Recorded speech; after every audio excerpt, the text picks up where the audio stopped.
On sent bien cet enchaînement qu'on avait appris dans les livres d'histoire, dont on essayait de se nourrir pour se dire il ne faut pas que ça se répète, mais on sent bien cet enchaînement de la violence, de l'escalade, des réponses. Évidemment, ça pose encore plus, je crois, aujourd'hui la question européenne, puisqu'on mesure bien que ce n'est pas chaque pays, quelle que soit son histoire, qui peut aujourd'hui se prévaloir d'organiser une défense de son territoire ou même une défense du continent. Donc il y aura une nécessité de coopération plus forte à l'échelle continentale. On ne peut pas écarter d'un revers de main ces menaces géopolitiques, on sait qu'elles sont là, évidemment, mais il ne faut pas que ça nous détourne de ce qui fait société, de la réduction des inégalités sociales, de l'adaptation au changement climatique, de la lutte contre le dérèglement climatique.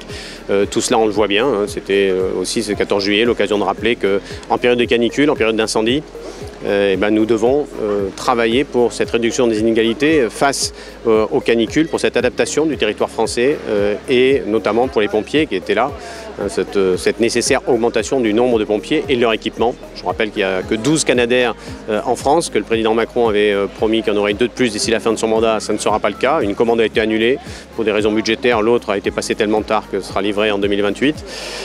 Et nous l'avons vu, un incendie est rentré dans Marseille. Donc tout ça est très concret pour notre vie quotidienne. Et donc bon, voilà, les discours martiaux des présidents, ils ont évidemment une vocation d'avoir des traductions budgétaires, mais je crois que le chemin est un chemin d'abord européen et un chemin de lucidité pour améliorer nos conditions de vie et nous adapter.